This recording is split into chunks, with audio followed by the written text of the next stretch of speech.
Before we begin, here's how to earn continuing professional education credit for attending this session. Gain valuable insights by attending the podcast, then complete the assessment test to download your certificate. To do this, follow these simple steps. Click on the link in your description to access the session. Create a free account and attend the podcast. After the podcast, take the assessment test and download your certificate. It's easy, and it's free. We highly recommend checking out our subscription.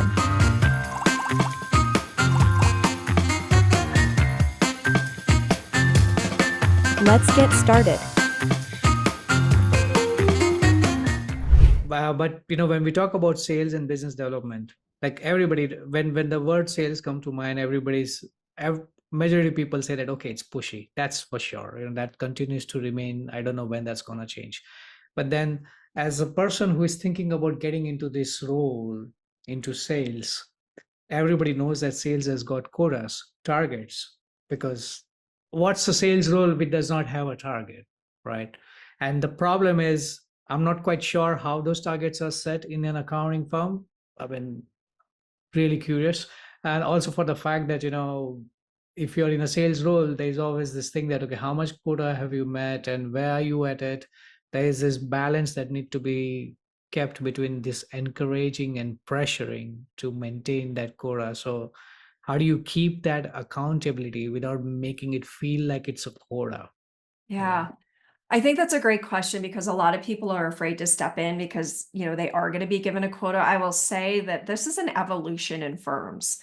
Um, when I start my work with a lot of firms and we start people in business development, the focus isn't a quota. It is building some business development and sales literacy. So teaching them what business development and sales really is, right? Relationship building, listening, and problem solving, not just selling. We're not looking at the outcome. We know in all of our work that if we are doing the right activities, the work will come, right? Some people it takes a little longer, some people it takes a little less time. So we really need to focus on the right activities. And at the youngest level in the firms, that's what we do, right? We're talking about what are the activities that you need to be doing? What's the time commitment? Where do we need you showing up? And a lot of that at the beginning stages is in that shadowing that I mentioned earlier.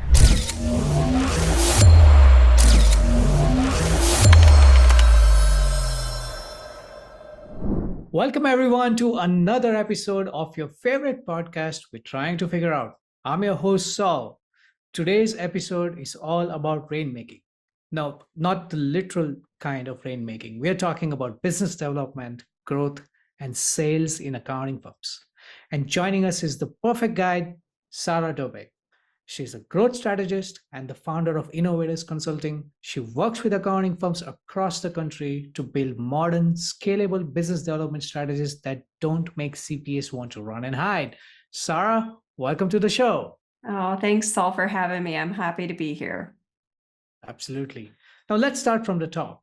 Business development in accounting has always felt a little awkward, right? Why do you think accountants have traditionally resisted the idea of sales? Oh, that's a great question, Saul. One of the things that we see that causes resistance is one, it's just a misalignment with their identity, right? Many accountants view themselves as technical experts, not salespeople. Many of them didn't go into accounting thinking that they would ever have to sell. So the idea of that feels really off to them in their professional role. The other is they have some negative associations, right? Sales often conjures images of, you know, I don't know, used car salesman, right? That's the example that I always use, right? And I know Yeah. not all used car salesmen are bad people. Um, but there's a fear of sales being pushy or inauthentic, and then there's just the lack of training, right?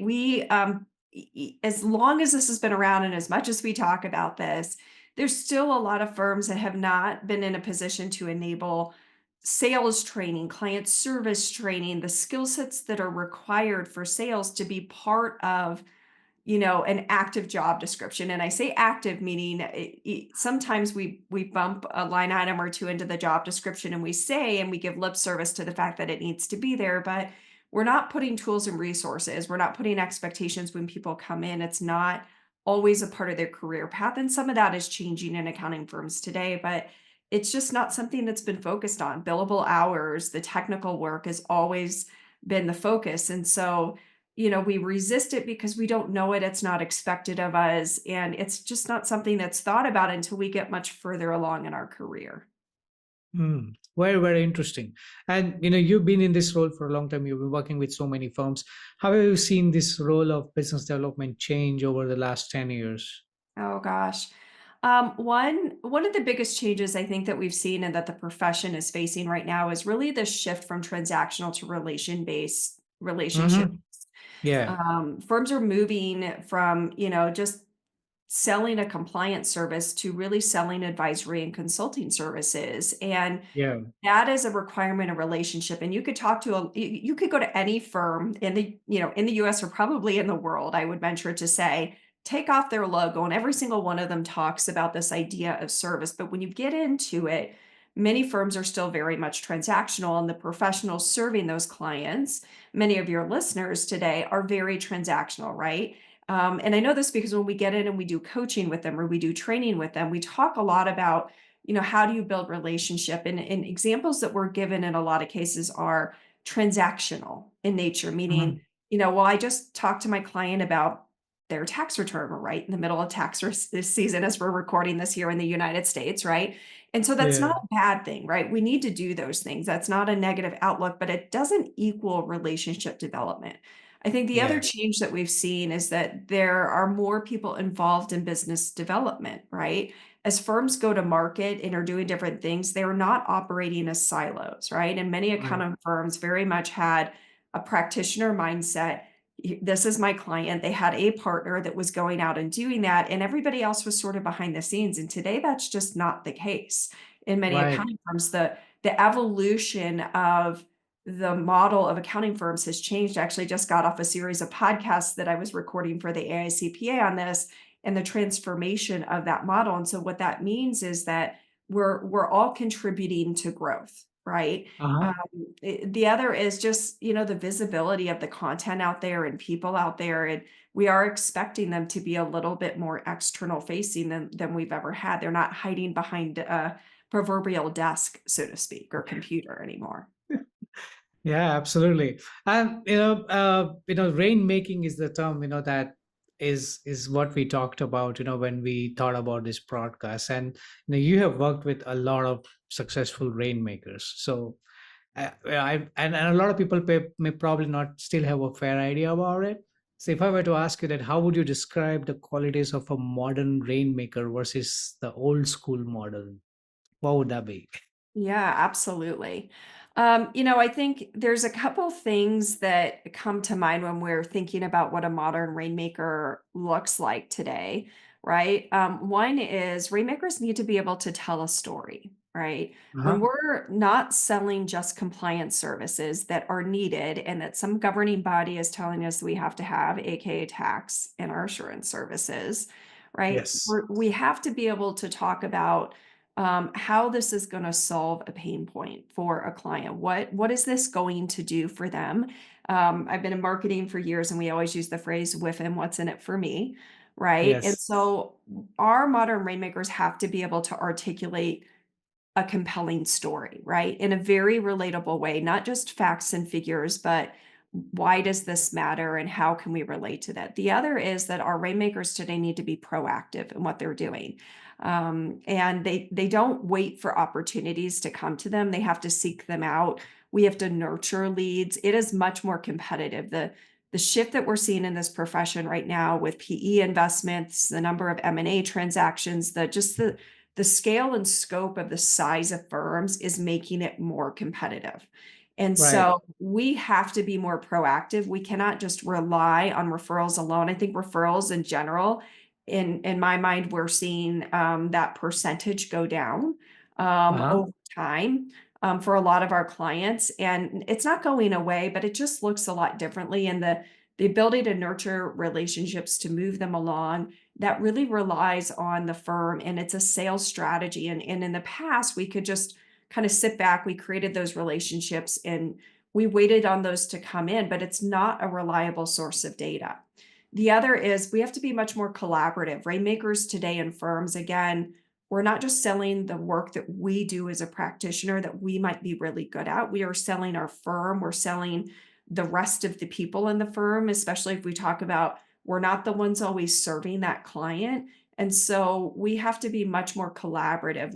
BD is a team sport, it's not an individual sport. And we involve subject matter experts and marketers and peers in that process. And that, that's a different approach than, when we get really comfortable selling the thing that we do really, really well. Very interesting. It's a very, very different approach to what it was. And especially, I think these dynamics have changed a lot after the pandemic because with everything happening digitally, earlier you could go, you could talk to people, but with the pandemic, uh, it's been a lot different. And you mentioned that, referrals have kind of like also gone down. You need to be a little bit proactive. You need to create that need and go search people. But is networking still continuing to be something that is rainmakers continue to take as a mode of growing business? Like, do they still, or do they Yeah. do it just digitally? Do you want to earn CPE credit? Take this course of MyCPE ONE to earn free credit. Click the link in the description to get started. Yeah, you mentioned COVID, right? And we saw this huge pendulum swing with networking after COVID. Like everybody, stopped doing in-person events and we went totally digital. And now the pendulum has swung back. We do an annual growth survey and we're seeing all of this both in budget and in priorities of where firms are spending. And for a few years, probably 3 years post-COVID, firms were really resistant to get back together in person. And we kind of took our foot off the gas pedal, and we're seeing the effects of that today Mhm, in a lot of mhm. accounting firm growth that, our referrals were down across the board. While you can do networking virtually, and we're a national consulting company, and we don't have offices, right? So we don't have a local market that we go to. I'm not at my chamber of commerce. We work with a very niche market accounting firm. So our networking looks a lot different. And while we can do some of those things virtually, and we do them virtually, there is still a benefit to being in person. And so um, I think what we're seeing right now is that networking is moving back to in person, but there's Mhm. always going to be a little bit of a hybrid approach. I'll give you a great example of that, right? Sure. Go ahead. We have a lot of clients that are meeting with referral sources. They may go to an event that is face to face and they'll follow up with somebody. And instead of going to their office to meet or going to Starbucks or wherever we're going to meet for coffee or lunch or breakfast, the initial meetings are happening on Zoom or Yeah. Teams to Yeah. be able to have that call. And I think that's a really great approach. But there are times that as you build that relationship and get past that cursory point, that those are still in person, but not all of them are. I Mm. remember the days when I was in a firm where I literally had breakfast, lunch, and happy hour scheduled as a business developer. And I, Yeah. I had to schedule time in the office to get things done to balance my schedule because I had so many meetings, but there were only so many meetings that you could do a day. And so thinking about that time management is really important. And I think that's what we're seeing as part of networking today. So it is going on, but it's also shifting to be much more strategic, right? I think Yeah. one of the transitions that I'm seeing a lot of firms and professionals go through is, we had all of these contacts and we would just show up at events, right? Yeah. We would be part of everything. We would sponsor everything. And there's this evolution that firms go through to be really more strategic in what it is that we're doing. And that is a hard thing to say, we've done this for 20 years, but what's the purpose behind it? Sometimes there's a purpose and sometimes there's not. It's not our target audience. We can't answer why we're doing it. There's no strategic purpose to the firm. Maybe it doesn't align with the pillar that we have.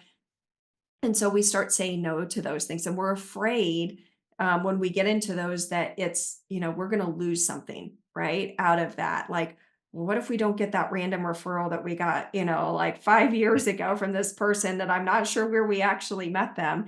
And what is that Yeah. going to do for us versus how do we realign and be much more strategic and go deeper with some of the organizations or the people that we know and we spend more time nurturing those? And so networking today is still there, but I would say the trend is that we're moving it to be more strategic and we're being much more intentional about where we're spending our time and then what channels we can use to fold in around that. And it's not a one or the other, right? It's not only digital and it's not only, in person for some of that. Interesting. You mentioned about, how earlier in firms, it was technically the owners or the partners who were involved in that discussion phase, because usually that's how the old school model is. There's the owner, the partner who is talking to the clients, and then they have a team back who is going to do all the work and everything, and that's how it's happening. And now with this new era of business development and sales professionals coming into play, who are like non-partners, I would term them, right? So how can the firms start engaging these non-partners in the growth conversations that are happening? Yeah, I think the first thing to do to engage, some of these either non-partners, right? Any professional in the firm is start to expose them and talk about why we do business development. There's a fear when we start doing business development inside of firms, especially firms that are still having staffing issues, which comprise the majority of the market, that we shouldn't be adding new clients. Like, how are we going to serve them? But the reality is that we're always losing clients. And so one of the pivotal points that we see in this evolution when firms are really recommitting to their growth and not just recommitting from a proactive standpoint, not recommitting from a like, we're going to just stay the course and match inflation, right? Like we're doing this intentionally because we need to be able to grow as an organization for so many reasons that I won't get into today. But part of it is just talking about it.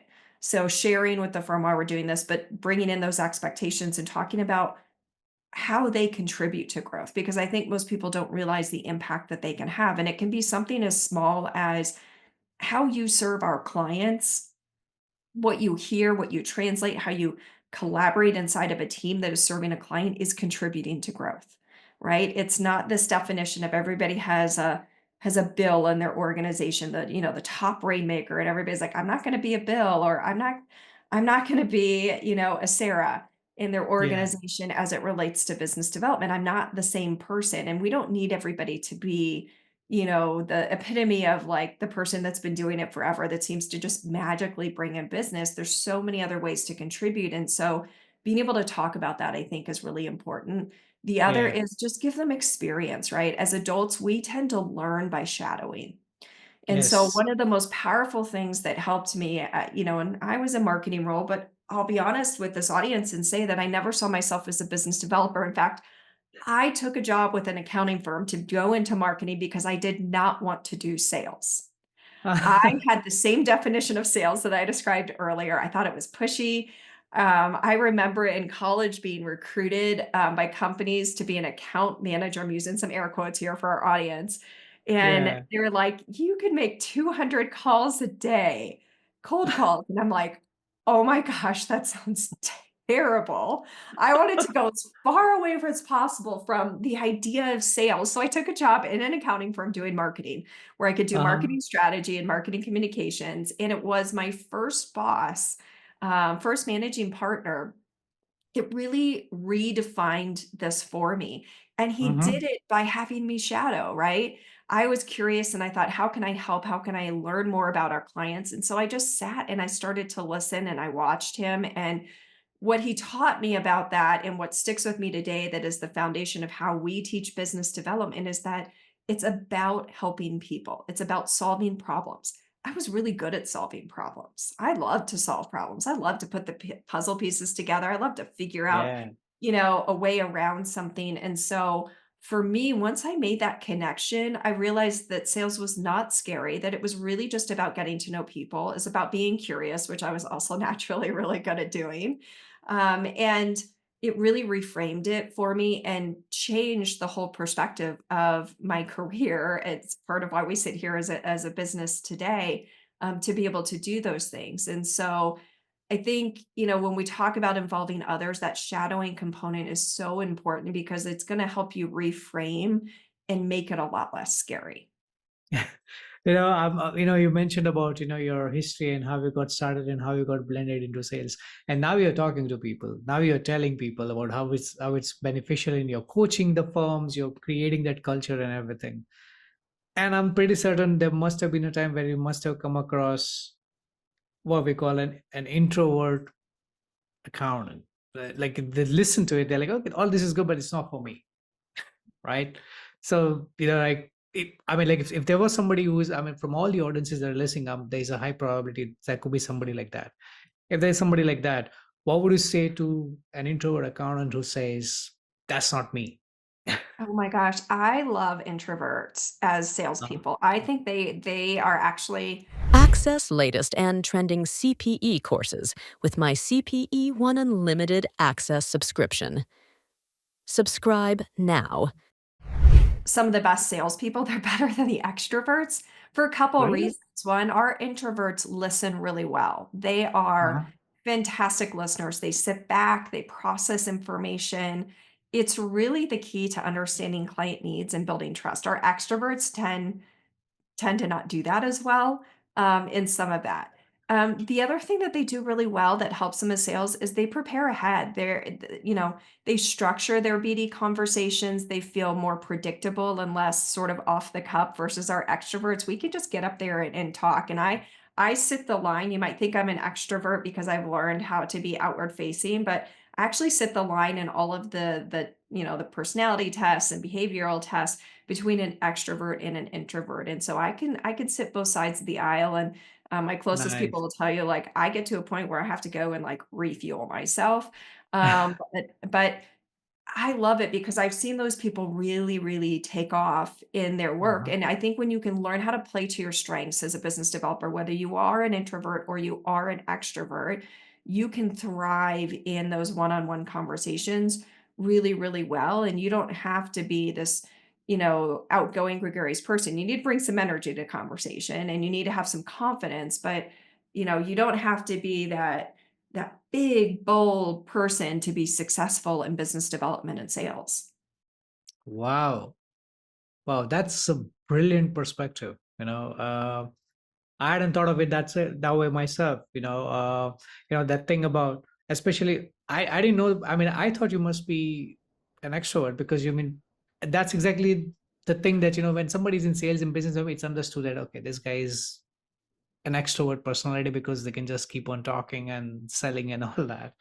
But to know that as an introvert as well, you are excellent salesman or excellent business developer. That's something that is a very different perspective. This is the first time I'm hearing into it, and it's making me thinking in lot many other directions. So I have so thank you for many sharing. I have so many great examples of people that have become business developers on their own path and different.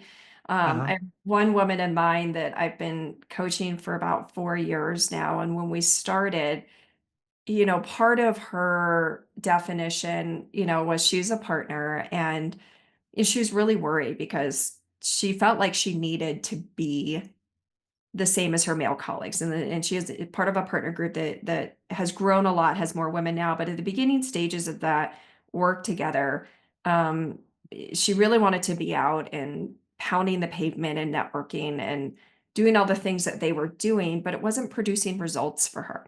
She really Hmm. struggled. It took her a few years, to really find her niche. She was trying to be like the other people, and I can relate to that. I can share a story of that maybe later for that. And, one of the things that we really worked on is where her strengths lie and where she was comfortable. She's definitely a technical expert. She's a fantastic client server, absolutely Hmm. top notch client server.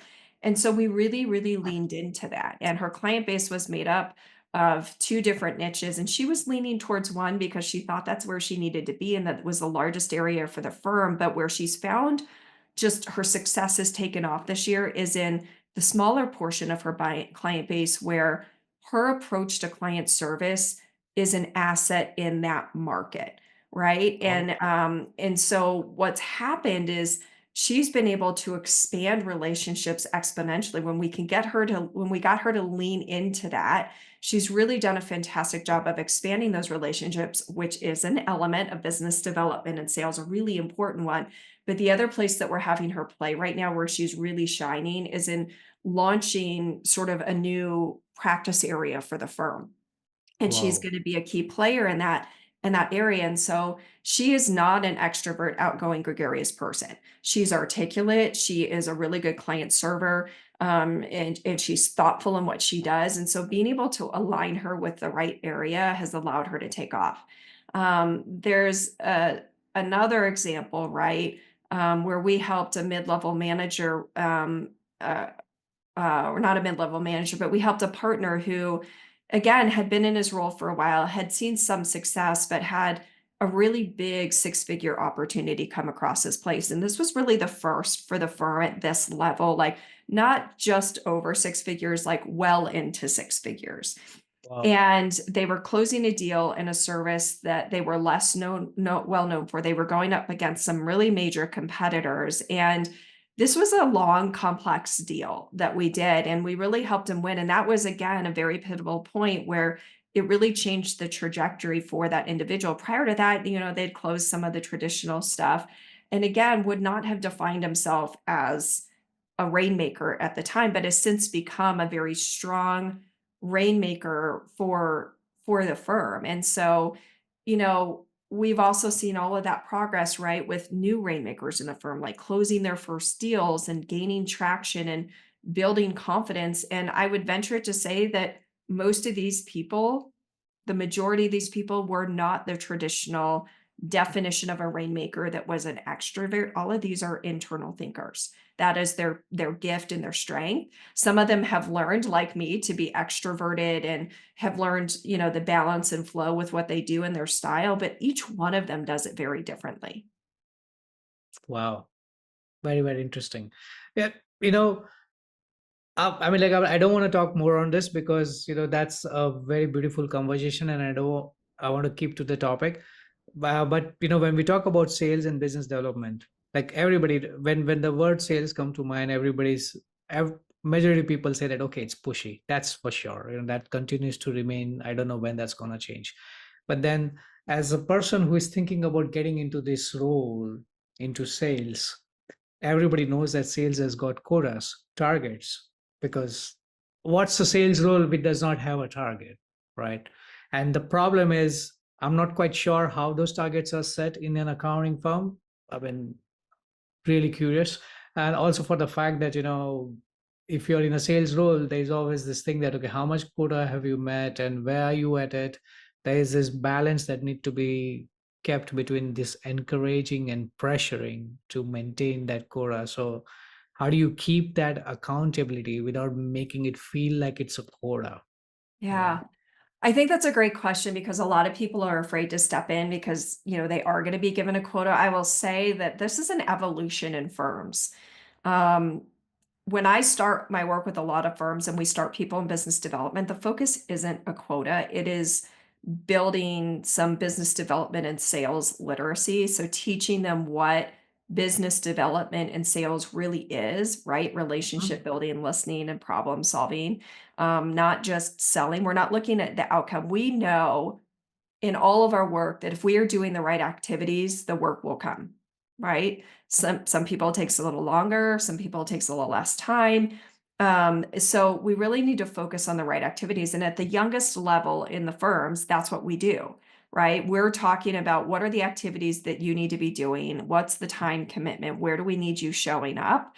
And a lot of that at the beginning stages is in that shadowing that I mentioned earlier, right? Or it's just attending events and what are we doing coming out of that event? How are we talking with our mentors that we might be charged with about what we're doing with those activities? It's not until we often start on a path to partner that we really start measuring what are the results from our business Yeah, development efforts. And even then, we're setting realistic goals. And those goals are coming from not just what new clients are we bringing in, but how are we expanding relationships with current clients? right. In that, how are we billing our clients, right? Yeah, What do we expect to be able to increase? Our ability to meet those growth goals can come in lots of different fashions. And so at the manager level, that's where we recommend starting this conversation, but our goals aren't to like scare people, right?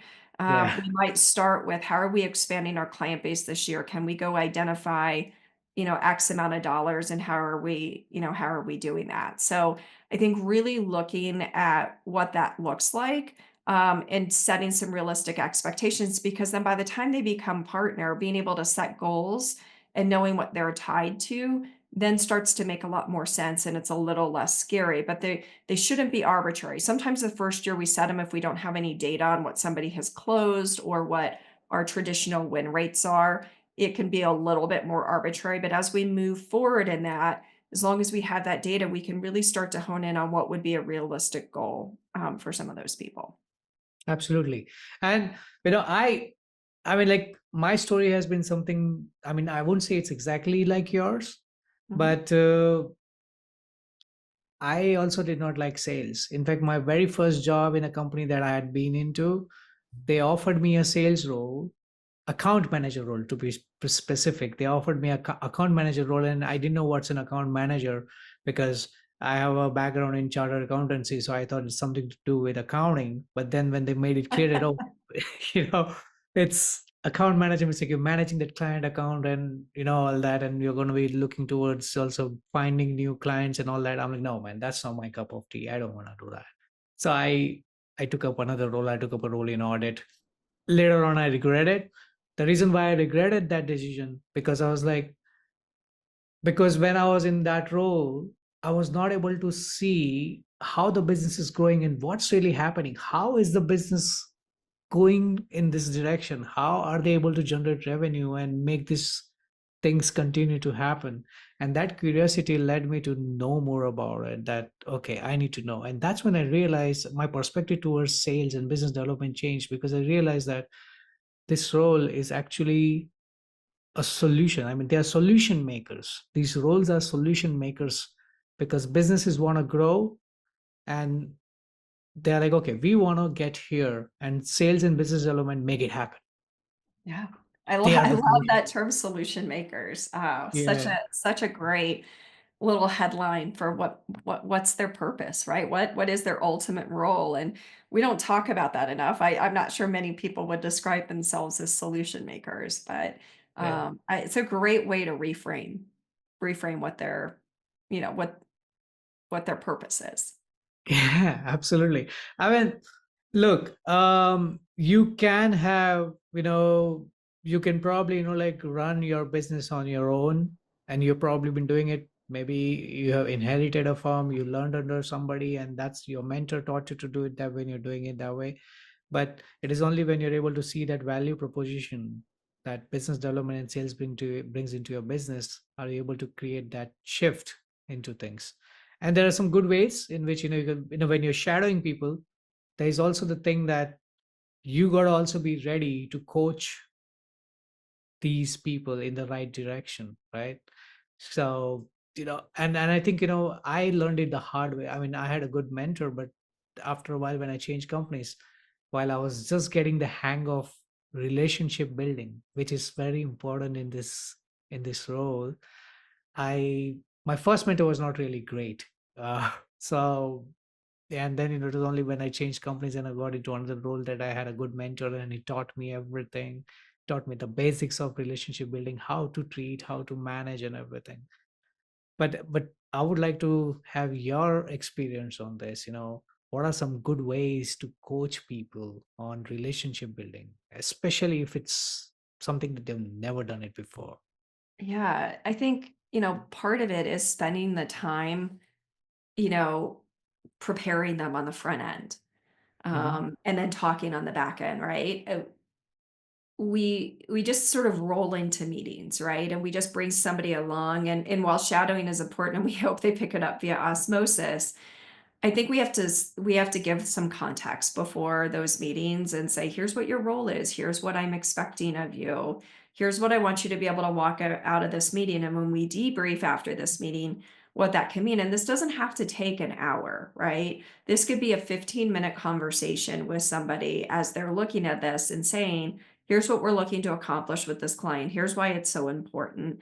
Not everybody can connect the dots. There's a small Yeah. percentage of the population that can, like, watch that and take it and run with it. But it's not everybody. And so if we assume that just bringing them to a meeting is enough, we're missing the opportunity, to your point, for coaching. And so on the back end, I think we have to be willing to also give them an opportunity to participate, but also let them fail.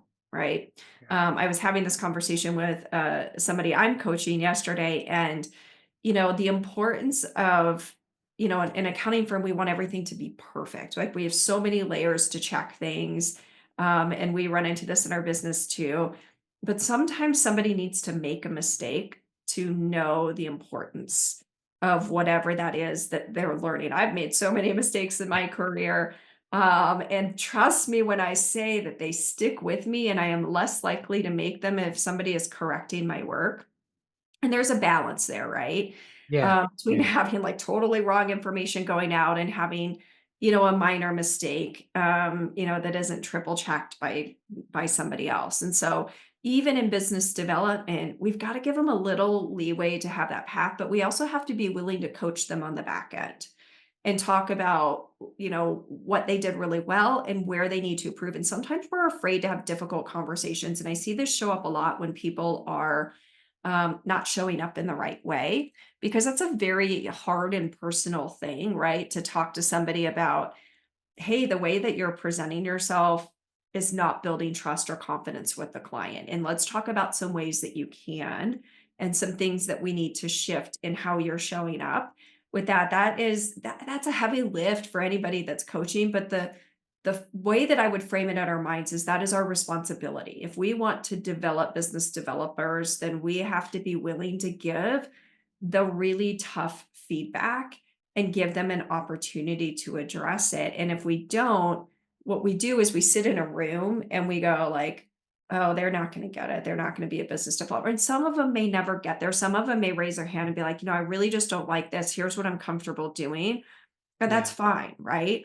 But a lot of times I think we answer for those people, right? Because we don't give them the opportunity to do that coaching and that feedback. We don't give it to them. And so instead we get really frustrated, and how we can, help support them in some of those things. Absolutely. And when it comes to sales and business development, especially post COVID, when everything is gone digital, um, content and thought leadership is something that a lot of people have engaged as a strategy in their sales and business development. How important is that? Yeah, I think it's so important. In professional services, we sell an experience, right? We're Right. selling a service, and that service is knowledge. Knowledge is a really hard thing to touch and to feel. And so the way that we do that in professional services is through forms of thought leadership. It is through our brand and our presence and how we show up. And I, we haven't talked much about social media, but that is a really important component when we talk about business development today. It Okay. folds into a couple of things. We have a lot of buyer generations in the marketplace, right? And our more traditional buyers are Gen X folks. We still got some boomers in the market, but we've got Gen X, we've got millennial. Gen X still values that face-to-face interaction. And what networking used to look like, right, was just being in the room. But today, as we look at both Gen Z and millennials are moving straight into that buying decision bracket right now, right? We've got Right. millennials that are in their 40s and late 30s that are moving into those positions. And, there's a little bit more reliance on social credibility. And definitely with Gen Z, when you get those people into those buying decisions, we're still a little bit early on some of those, depending on who it is and whether they're starting their own business. But they value that social credibility. And so being in places like LinkedIn, even Instagram, having your brand presence out there is important to building that element, because they may not go to a personal network. They may go to LinkedIn and look at that as a source of your network. Part of what needs to be out there, coming back to your question, Saul, is that thought leadership component. We need to find ways for them to experience our thought leadership, our philosophies, our knowledge and experience around that. And that can look like everything from an article to a more detailed social media post with a carousel in it. It could be Yeah. videos on YouTube, it could be podcasts. It could be a number of different things. And so people need to be able to experience that. And that's part of what builds their brand, it's part of what builds your reputation. Fantastic, fantastic. Well, this has been very insightful. Now, I know we are almost coming towards the end, but before we wrap up, I got some few rapid fire takeaways. So I'm just going to be asking you the question, and I want you to tell me the immediate answer that comes to your mind. All right? All right, let's go. What's the one thing you wish every firm knew about business development? It takes a long time to build skills. Start early. I've been saying this for my entire career. Start early, right?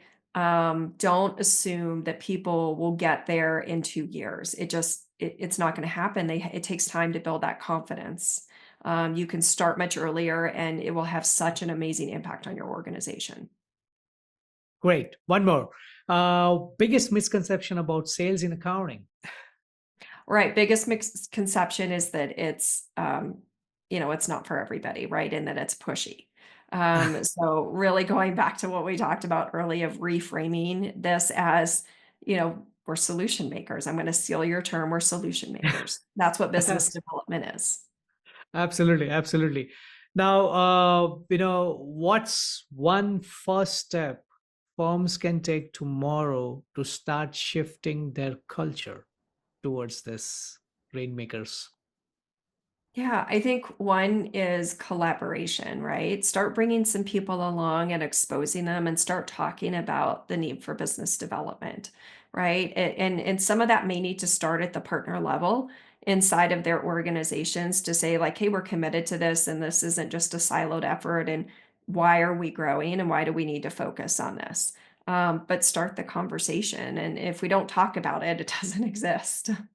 Absolutely. We should absolutely. Now, Sarah, you've been doing these training programs for a long time, but to all the listeners on this podcast, if they wanted to get in touch with you for these trainings, where can they get a hold of you? Yeah, so just go to innovatus.com, INOVAUTUS.com, and you'll see all about our training programs. You can reach out to connect with myself and anybody else on our team to learn more about how we support firms in this area. Brilliant. Well, you heard it, guys. You know where you need to go. And, in fact, this is something that I wanted to ask you earlier, but now that you mention it, how did you come up with that name? Oh, that's great. I love it when people ask me this question and I name the company on purpose this way. So when I Yeah. started out on my own, I reached out to my network and I told them what I was doing. And I said, hey, do a little brain strategy research on myself, to name the company and position us. And I'm just curious, what are some words that come to mind when you think of me? And I contacted people that knew me really well and had worked with me for years. And innovation and growth are the two words that kept coming back. And so I thought, how can I name a company now? I tried a lot of my own and I kept getting in my way. I was, over engineering it. So crowdsourcing was big when I started my company. So I threw it out to the crowdsourcing platform. I think I paid $100 for my company name, by the way.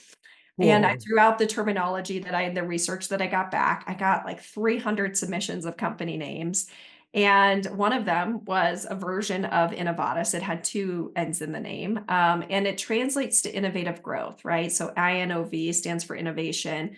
Audis is the Latin word for growth. And it stuck with me. I loved it. It made all the sense in the world. I was able to trademark it with one N, but not two, which I still love the one N and not two in there. And so that's how we landed on our name. And that's still the primary purpose of what we do is we grow people and clients faster and in the right direction. Well, that is a fascinating story and well, a beautiful way for people to remember you now. So you know it now, Innov, INOV, and Artus, which is Latin for growth. So Innovatus, that's how you get a hold of Sarah. So Sarah, thank you so much. This has been, you've given a ton to think about, practical steps, mindset shifts, and honestly, a much better way to approach growth in this profession. So thank you so much for sharing these insights. And also to our listeners, if you want to connect with Sarah or learn more, check out innovators.com and follow her insights on LinkedIn. If you enjoyed this episode, share it with your team and hit subscribe so you don't miss the future conversations. This is WTF with Saul. Until next time, keep innovating in everything that you do. Cheers. Thank you, Saul. Thank you.